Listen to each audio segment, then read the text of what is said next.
कैसे हैं आप सब? I hope you all are doing well. तो आज हम पढ़ेंगे स्पेशल पीपल, अनोखे लोगों के बारे में, राइट? तो अभी हम पहले समझेंगे कि इनको स्पेशल क्यों बोला गया है, राइट? आपके आसपास जो भी लोग हैं, क्या उनको हम स्पेशल बोलते हैं क्या? ठीक है, तो इनको स्पेशल क्यों बोला गया है? So let's get into this topic. Okay, special people. So in this chapter we will know about special people, right? Special people कौन होते हैं?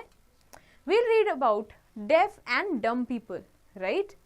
Deaf people and dumb people. We'll read about visually impaired people, okay? And we'll read about helping the special people. How can we help these special people, okay? So, sense organs are specialized organs that help to perceive the world around us. We are trained on our 5 senses from babyhood: vision, smell, hearing, taste and touch. Since the time that we were on our young age, we knew how to use our senses to explore the world around us. हमारी body में हमारे पास क्या 5 senses हैं, जैसे हम देख सकते हैं, स्मेल कर सकते हैं, सुन सकते हैं, कुछ टेस्ट कर सकते हैं, राइट? और टच करके चीज़ें हम समझ सकते हैं। तो ये जो हमारे 5 सेंसेस हैं, ये हमें क्या, हमारी आउटसाइड वर्ल्ड जो है उसको समझने के लिए, उसको सेंस करने के लिए हेल्प करती है, राइट? तो जैसे हम बचपन से बड़े होते हैं, हम इनके लिए क्या ट्रेन होते जाते हैं, राइट? हमें बचपन से ही पता होता है कि हमें कैसे ये सेंसेस को यूज़ करना है। If any of this sense organs does not work well, we feel difficulty. There are many people whose one or more sense organs do not function well. बचपन से ही अगर हमें इन्हीं 5 सेंस ऑर्गन्स में किसी में दिक्कत होती है, राइट? तो हमें दिक्कत महसूस होती है, हमें डिफ़िकल्टी महसूस होती है कोई भी काम करने में या अपने आसपास का एनवायरनमेंट को समझने में, राइट? तो लेट्स से अगर आपको दिखने में प्रॉब्लम होती है तो हम देख नहीं पाएंगे, तो हमें चलने में मुश्किल होती है, राइट? तो इस डिफ़िकल्टी की हम यहाँ पे बात कर रहे हैं। देयर आर मैनी पीपल, ठीक है, जिनके पास ये डिफ़िकल्टी होती है, मतलब जिनके पास एक या एक से ज़्यादा सेंस ऑर्गन जो है उनका फंक्शन नहीं करता प्रॉपरली। सो ऐसे लोगों को ही हम क्या बोल रहे हैं? Special people. So let's read about these people. Some people do not have one or more abilities. They cannot walk or hear or see things. Such people are called special people or physically challenged, right? So ऐसे लोग होते हैं, ऐसे बच्चे होते हैं जिनके पास एक या फिर एक से ज़्यादा क्या एबिलिटीज़ नहीं होती। कौन सी एबिलिटीज़ की बात कर रहे हैं हम लोग? चलने की एबिलिटी नहीं होती, सुनने की एबिलिटी नहीं होती, या फिर देखने की एबिलिटी नहीं होती, ठीक है? ऐसे लोगों को हम क्या बोलते हैं? Special people. या फिर हम उनको क्या बोलते हैं? Physically challenged, right? फिजिकली मतलब अपने आउटर वर्ल्ड की बात की है, उससे क्या चैलेंज्ड हैं ये लोग। As we grow old, the ability of our senses decrease because they become weak. Therefore, old people feel like their life to be very difficult. Right? तो जैसे जैसे हम बड़े होते हैं, राइट? तो क्या होता है, हमारे जो सेंस ऑर्गन्स होते हैं ये भी धीरे धीरे वीक होने लगते हैं, राइट? धीरे धीरे वीक होने लगते हैं। यही रीज़न है कि जब ओल्ड एज में हमने देखा होगा ग्रैंड पेरेंट्स पहुँचते हैं तो उन्हें डिफ़िकल्टी होती है चीज़ें करने में, मे बी देखने में, right? So this is an example of a physically challenged people, right? जैसे कि अगर ये चल नहीं सकते तो क्या व्हील चेयर यूज करते हैं, right? Now let's get to an information. You know, some people have some mental disability. Such people are called mentally challenged people, right? तो अभी हम लोगों ने फिजिकल की बात की, right? जो भी हम अपने बॉडी से रिलेटेड हुआ, बाहरी बॉडी से रिलेटेड, इसीलिए हमने उनको क्या बोला? Physically challenged people, right? But ऐसे भी लोग होते हैं जो मेंटली डिसेबल होते हैं, राइट? मेंटली मतलब हमारे दिमाग के तौर पे, तो उनको क्या बोला जाता है? They are called mentally challenged people, okay? They are called mentally challenged. Now let's move to the next page. So now let's understand about deaf and dumb people. People who cannot hear are called deaf, right? तो ऐसे लोग जो क्या सुन नहीं सकते उनको क्या बोलते हैं? deaf, right?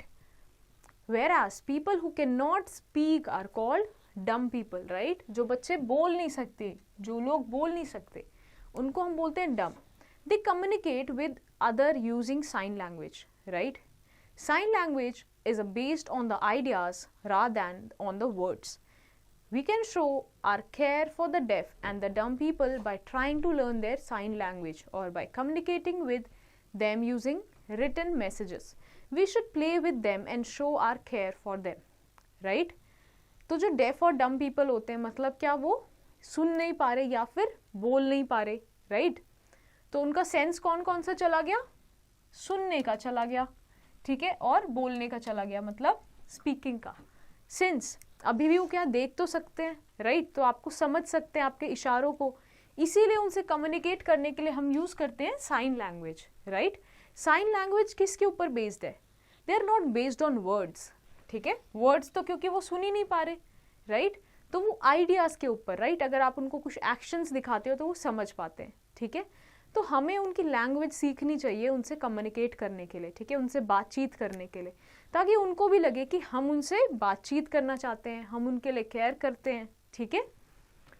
We should play with them, we also should play with them, ठीक है, और उनको ताकि अकेला ना लगे, ऐसा ना लगे they are very different from us, we should care with them, okay.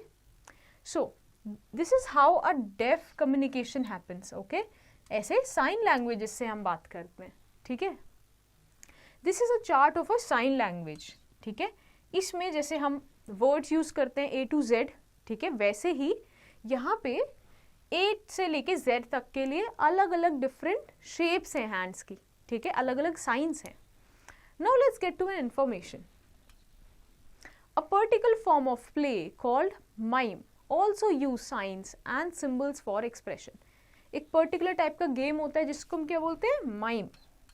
इसमें भी साइंस या फिर सिंबल्स की तरफ से एक्सप्रेशन करके चीज़ें बताई जाती है, और यही क्या एक गेम की तरह यूज करते हैं. Now let's understand about visually impaired people. Okay, many children lose their eye sights because of certain reasons. Such children are known as visually impaired or blind. Most of the visually impaired children carry a white stick while going out. They go to special school to study and learn. Okay? तो ऐसे अभी हमने देखे किस type का, हमने def और डम के बारे में पढ़ा. अब ऐसे भी बच्चे होते हैं, ऐसे भी लोग होते हैं जो क्या देख नहीं सकते, राइट. दे आर विजुअली, मतलब आंखों से इम्पेयर्ड हैं, they are called blind. Okay, तो ऐसे बच्चे क्या करते हैं? दूसरे स्कूल्स में जाते हैं पढ़ने के लिए. They also carry a stick with them, ताकि वो ईजिली वॉक कर सकें, ठीक है. Now let's understand how can we help these people. Okay, how can we extend a helping hand to these people? We should be sensitive to the needs of special people. We should always help such people. देखो, अगर आपको किसी को help करना है, right, तो आप कैसे कर पाओगे? आप तभी कर पाओगे तब आप दूसरे को पहले समझोगे, राइट, उसके टुवर्ड्स क्या सेंसिटिव रहोगे. वेरी इंपॉर्टेंट वर्ड है, सेंसिटिव रहोगे. Okay, so what we can do, we can help them in their daily chores, ठीक है. अगर हम उनको उनकी डेली एक्टिविटीज में हेल्प कर सके. We can be friendly with them, right. अगर आप और भी कुछ नहीं कर सकते तो हम बेसिक चीज क्या कर सकते हैं? We can be friendly with them, right. Now let's move to the next page. We can encourage them to go school to study, right. हम उनको एनकरेज कर सकते हैं कि आप भी स्कूल जाओ पढ़ने के लिए, ठीक है. नेवर टीज देम और मेक फन ऑफ देम. अब वो किसी चीज से चैलेंज्ड है, फिजिकली चैलेंज्ड है, right, due to some reason, तो हमें उनको क्या कभी भी टीज नहीं करना है, उस चीज के लिए चिढ़ाना नहीं है या फिर मजाक नहीं बनाना.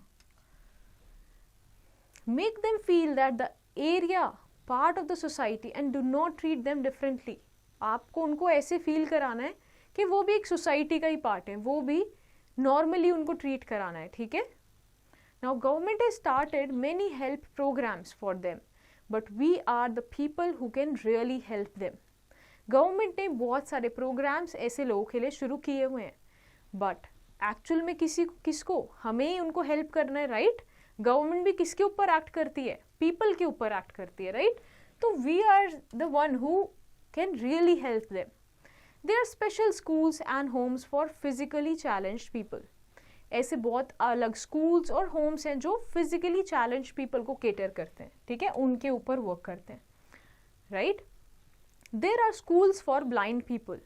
They can learn to read and write there through a special script called Braille. Braille alphabet consists of small raised dots for each letter from A to Z. It is read by touching the dots with fingers. तो जो blind people होते हैं, ठीक है, उनके लिए different type के schools हैं, तो वहाँ पे एक different type की language है जिससे उनको मदद होती है पढ़ने के लिए. उसको हम क्या बोलते हैं? Braille, ठीक है, Braille script. Braille script basically इसमें A to Z लेटर्स जो होते हैं इंग्लिश अल्फ़ाबेट्स के, उनके लिए एक पर्टिकुलर रेज्ड डॉट्स होती है, ठीक है, एक पर्टिकुलर रेज्ड डॉट्स होती है. लेट्स से अगर हम A की बात करें, ठीक है, तो A मतलब उसमें एक ही रेज्ड डॉट होगा. अगर हम B की बात करें तो उसमें 2 रेज्ड डॉट होंगे, राइट. तो फिंगर से उसको फील करके, टच करके वो क्या समझ सकते हैं कि आप क्या कहना चाह रहे हो, right. Miss Anne Sullivan became blind when she was a small girl. She studied in a blind school. When she became young, she taught Helen Keller. She taught her Braille and sign language. Later, Helen Keller became a famous orator and a writer. तो miss जो any Sullivan थे, ठीक है, उन्होंने क्या किया, वो blind हो गई थी, राइट. जब वो छोटी थी वो तभी ब्लाइंड हो गई थी, उनको देखना, उनको आंखों से नहीं दिखता था. तो उन्होंने ब्लाइंड स्कूल में पढ़ाई की और वहाँ से उन्होंने क्या सीखा, और तब वो वहाँ से बड़ी हो गई तो उन्होंने हेलन केलर, ठीक है, हेलन केलर को पढ़ाया, वो साइन लैंग्वेज सिखाई, क्योंकि हेलन केलर भी क्या सुन नहीं, देख नहीं सकती थी, राइट. उन्होंने उसको ब्राइल और साइन लैंग्वेज बेसिकली सिखाया. बाद में हेलन केलर एक फेमस ऑरेटर और फेमस राइटर बनी, राइट. तो इससे क्या समझ आता है हमें कि हम किसी की भी जो क्षमता है, किसी की भी जो कैपेबिलिटीज है, उसको क्या जज नहीं कर सकते, ठीक है, और हमें उनको इसीलिए हेल्प करना चाहिए, right. So people who are deaf and mute can study sign language. They can communicate with others using the sign language. जो पीपल डेफ होते हैं, राइट, या फिर जो म्यूट होते हैं, जो बोलते नहीं हैं, वो स्टडी क्या कर सकते हैं, साइन लैंग्वेज वो आराम से पढ़ सकते हैं, ठीक है, और वो कम्युनिकेट कर सकते हैं दूसरे लोगों से साइन लैंग्वेज के थ्रू ही, ठीक है. तो इस तरीके से अगर कोई ब्लाइंड चाइल्ड होता है तो इस तरीके से उसको पढ़ाया जाता है, यूजिंग टचिंग, राइट, टच का यूज करके. वैसे ही अगर बच्चा बोलता नहीं है तो उसको साइन लैंग्वेज से देख के बताया जाता है, कम्युनिकेट किया जाता है. Now let's move to the next page. So people who are old enough to care for themselves are called senior citizen. ऐसे लोग, राइट, जो बूढ़े हो जाते हैं, जो ओल्ड हो जाते हैं और फिर वो अपनी केयर खुद नहीं कर सकते, ऐसे लोग को हम क्या बोलते हैं, senior citizens, right. Government has build old age homes for such people. Senior citizens can live there. They are provided healthy food, clothes, medicines and companionship there. तो सिंस वो अपनी मदद, अपनी केयर खुद उतने अच्छे से नहीं कर सकते, तो गवर्नमेंट ने उनके लिए क्या बनाया, ओल्ड एज होम्स, राइट, ऐसे लोगों के लिए, जहाँ पे सीनियर सिटीजन जाके आराम से रह सकते हैं. उनको वहाँ पे प्रॉपर हेल्दी फूड मिलता है, कपड़े मिलते हैं, मेडिसिन मिलती है, और एक very important which is companionship, right, उनको साथ मिलता है. Now let's get an information. You know 3rd December is celebrated as International Day for Physically Impaired People. 3rd December जो है वो इंटरनेशनली पूरे वर्ल्ड में फिजिकली इम्पेयर्ड पर्सन इस दिन उन लोगों के लिए मनाया जाता है, right. So now let's summarise this chapter and see what we have learned in this chapter. We have seen there are many people whose one or more sense organs do not function well, right. हमने देखा कि ऐसे लोग होते हैं जिनका एक या एक से ज़्यादा सेंस ऑर्गन प्रॉपर फंक्शन नहीं करते. सो पीपल हु कैन नॉट सी, हियर और speak are called physically challenge people, right. ऐसे लोग जो देख नहीं सकते, सुन नहीं सकते, बोल नहीं सकते, ऐसे को हम बोलते हैं physically challenged, right. So people who have lost their eyesight are called visually impaired और ब्लाइंड. और जो लोग देख नहीं सकते उनको बोलते हैं विजुअली इम्पेयर्ड, राइट, या फिर blind. So books for blinds are written in Braille script. हमने देखा कि वो डिफरेंट साइन लैंग्वेजेस से, ठीक है, पढ़ते हैं. तो जो ब्लाइंड्स किससे पढ़ते हैं उनके लिए बनाया गया बेराइल स्क्रिप्ट, राइट. आई होप ये चैप्टर आपको अच्छे से समझ आया होगा, ठीक है. So based on your understanding, first you have to do reread this chapter, re-understand, and second you have to do this exercise in your homework.